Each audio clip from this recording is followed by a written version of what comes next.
Have you ever pondered the fate of the women who cherished fallen angels over adhering to divine decrees? Prepare to explore how their celestial spouses rebelled against the heavens and the dire consequences these daring yet misguided women faced. Discover the tragic tale of the Nephilim, the colossal offspring of this illicit union, obliterated by a cataclysmic deluge, and learn how the Archangel Michael took control. The most startling revelation, however, involves the punishment he inflicted on the wives. Stick with us to uncover how their spirits were transformed into sirens and continue to echo in our tales today. Ever thought about how a single glance can alter everything? This narrative unfolds the most dramatic instance of love at first sight, turning sour in history. Imagine this. High above, angels were fulfilling their roles, extolling God, ensuring the cosmos functioned seamlessly. Their sole duty was to serve God. Seems straightforward, right? But then an unexpected twist occurred. These formidable angels gazed upon the earth and caught sight of human women. These women weren't ordinary. They possessed a beauty unlike anything celestial, tangible, flawed, and distinctly human. This is when the plot thickens. These angels, ostensibly immune to worldly temptations, began experiencing an unfamiliar draw. It was an irresistible force they couldn't rationalize. With each glance earthward, this sensation intensified. Their once radiant celestial aura began to fade as forbidden thoughts crowded their minds. Meanwhile, on Earth, women continued their daily routines, working, laughing, loving, oblivious to the fact that above them, powerful entities were flouting every heavenly law just to behold them. But an odd sensation was also overtaking these women. They sensed eyes upon them, feeling unique and on the cusp of something monumental. The atmosphere was charged, akin to the tense calm before a storm unleashes. The world seemed poised on the edge of a transformative event, filled with a blend of energy, peril, and thrill. The angels were well aware of the risks involved. Each time they contemplated forsaking heaven, they recalled their true identities: divine servants, celestial warriors. Yet the allure only grew stronger. They found themselves pondering questions never considered before. What if we could experience human emotions? What if we could love as they do? Their hearts, originally devoted solely to divine love, now brimmed with uncontrollable desires. More angels were drawn in daily, captivated by the view of earth below, their determination faltering progressively.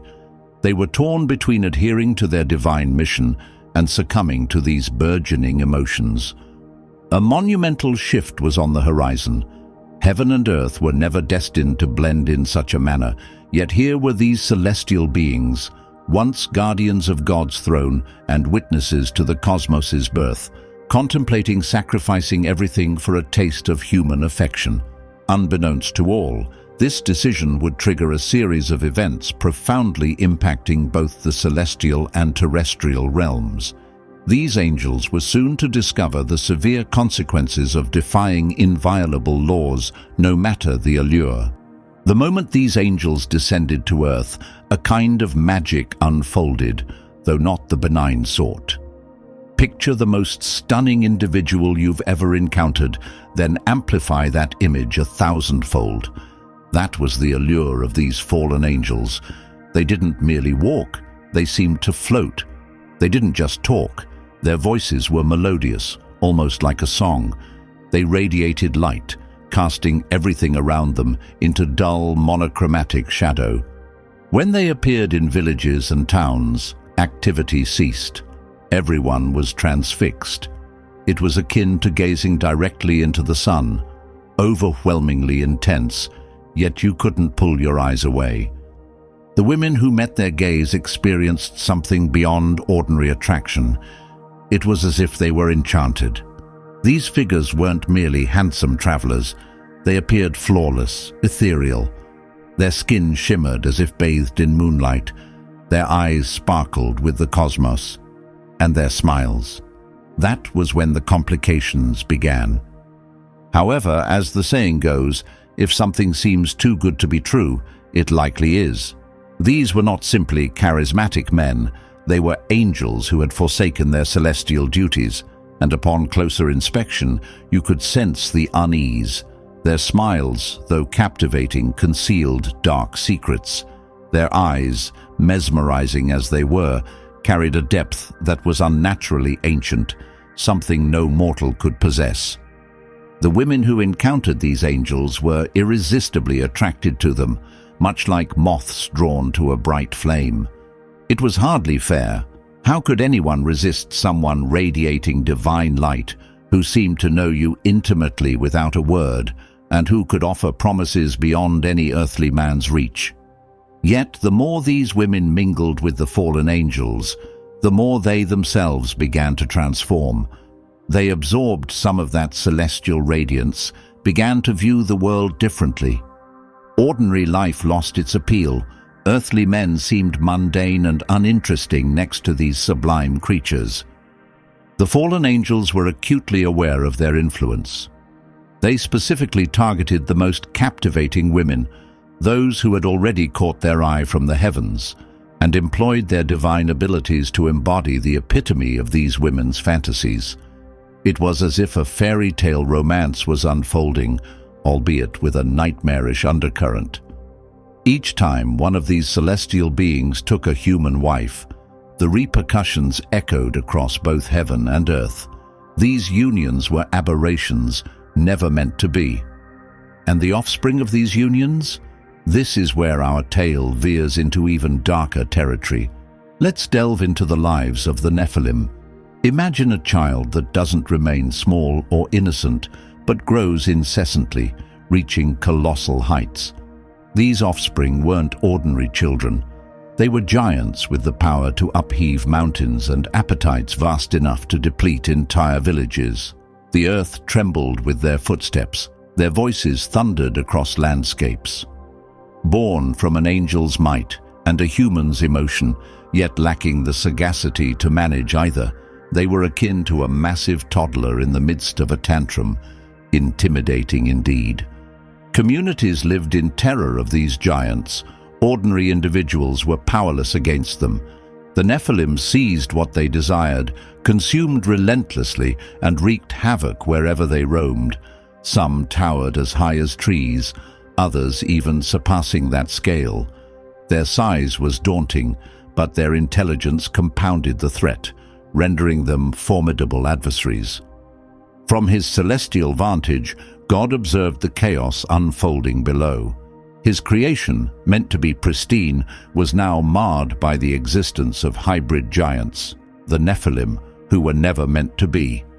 As these towering beings sowed terror across the earth, God's wrath intensified with each passing day. The humans, whom he cherished deeply, were now cowering in fear, confined to their homes, pleading for divine intervention. It was clear that something had to be done, and so the archangels, heaven's elite warriors, were called to action.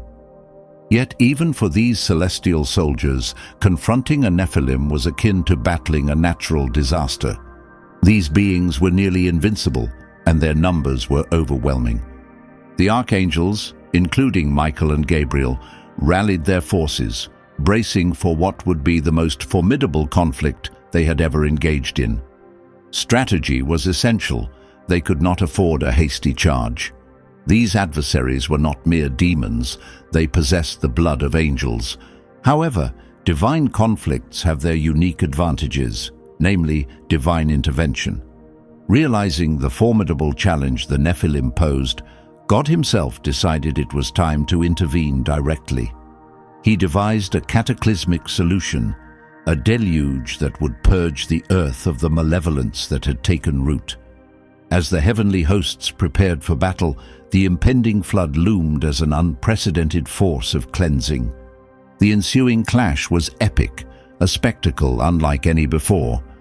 Heaven's legions faced off against the formidable Nephilim under skies riven by lightning, with thunderclaps reverberating through the mountains and relentless rain beginning to descend. For the first time, the Nephilim experienced a sensation foreign to them: fear. As the deluge intensified, it became evident to all, angels, humans, and Nephilim, that certain boundaries are sacrosanct, never to be transgressed. Before we dive deeper, have you subscribed to our channel yet?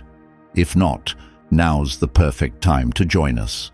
We release incredible Bible-related content every week that enriches your understanding of biblical events and narratives. So, what are you waiting for? Click that subscribe button right now. Have you ever witnessed storm clouds so dense that they turn day into night? Imagine that, but 1,000,000 times more intense. That's what happened the day God decided He had seen enough. The sky didn't just darken, it turned pitch black. The air became so thick it was hard to breathe. Initially, people dismissed it. Rain was a normal occurrence after all, but this was no ordinary storm. The raindrops were massive and heavy, like tears shed by heaven itself. They didn't just fall, they plummeted, relentless and unyielding. Hour after hour, day after day, the deluge continued without pause. The mighty Nephilim, who had instilled terror in all for so long, now displayed signs of fear. These giants, capable of crushing boulders with their hands, found themselves powerless against the relentless rise of the waters. They sought refuge on the highest peaks, but the floodwaters ascended even higher. Their formidable strength was rendered futile against the might of nature's wrath. The cries for mercy filled the air, desperate pleas echoing amidst the chaos. Fallen angels stood by, powerless, witnessing the struggle of their offspring, these mighty beings they had fathered, against the inexorable flood. But there was nothing they could do. This was divine retribution, unstoppable by any force of heaven or earth. Amidst this overwhelming turmoil, Noah's Ark remained a solitary vessel of safety. Picture being aboard that ark, with the storm's fury raging around you, the violent waves tossing the ark as if it were a mere toy. Inside, the only remaining humans and animals that would survive this global purge were sheltered. From within, they could hear the fading cries of those outside, unable to offer any aid. They were participants in a divine plan and had no choice but to place their trust in it. The waters climbed relentlessly, first swallowing fields, then engulfing forests, and finally submerging hills. Even the highest peaks were lost beneath the ceaseless torrents. The Nephilim, those formidable giants who had once seemed invincible, became mere flotsam in the flood's path, their extraordinary strength insufficient against the waters that condemned them to oblivion. The fallen angels, bound and powerless, could only watch as their creations, their loved ones, and the civilizations they influenced were obliterated. The deluge persisted for 40 days and 40 nights. When the skies at last cleared, the earth had transformed into a vast ocean, with no landforms or landmarks in sight, just endless water. The only sign of life was Noah's Ark, adrift on this boundless sea. As the waters gradually receded, they unveiled a radically altered world. The structures and legacies of the Nephilim had been erased, as if a colossal reset button had been pressed on the planet. Yet for some, particularly the wives of the fallen angels, a fate even grimmer than the flood awaited, a punishment that marked not just an end, but a haunting continuation. One might think that the worst had passed, yet for some, it marked a new beginning. Consider the women who had fallen for the fallen angels. They outlasted the flood, but perhaps survival was not a mercy. Imagine loving someone deeply, someone flawless and strong, only to see them taken away in shackles. This was the fate of these women, their celestial spouses, once grand and radiant, now confined to shadows. Some were shackled in deep gorges, others in ethereal jails. They were powerless to assist their wives, to defend them, or even to embrace them. These women were left to confront the consequences of their actions alone. Many were utterly devastated. Envision realizing that your decisions contributed to the apocalypse. That's a burdensome guilt to bear. They collapsed, pleading for divine forgiveness, weeping until their tears ran dry. Yet not all regretted their actions. Consider Nama, striking and defiant. Despite the chaos, she remained unyielding. She reveled in her allure and influence, seducing others into folly. Even in downfall, she stood resolute, denying any wrongdoing. Her arrogance sealed her fate. The divine retribution was both inventive and harsh. These women were transformed into sirens, those mythical beings that entice mariners to their peril. Indeed, they became just that, cursed to allure yet fatal, mirroring the angels they had cherished. Continuously leading others to ruin, they echoed the path they themselves had followed. The emotional toll was severe. These women lived under the heavy shadow of guilt, aware that their actions had contributed to the world's demise. Some were driven to insanity by their sorrow, others became mere husks of their former selves. The burden of their deeds was unbearable, and their angelic spouses, confined within their cells, could perceive all that their wives endured. They felt their agony, their hopelessness, their insanity, yet were powerless to intervene. This was a true form of torment. Meanwhile, the angels who remained loyal to God were tasked with a new mission: to oversee this transformed world and prevent a recurrence of such catastrophe. They observed the sirens, once their family through marriage, now entrapping sailors with their lethal melodies. They witnessed humanity striving to move past the horrors of the flood, attempting to rebuild. It marked a fresh beginning for all. The world had been cleansed, yet the scars lingered. The faithful angels maintained their vigilance from afar, watching, yet never intervening. They had learned their lesson well. Some lines must never be crossed, regardless of the allure. Thank you for watching the entire video. If you enjoyed it, please consider subscribing to the channel to stay updated on our future content. Also, don't forget to leave a comment below to share your thoughts or any reflections this video has sparked for you. Your interaction is very important to us. See you soon, and thanks again.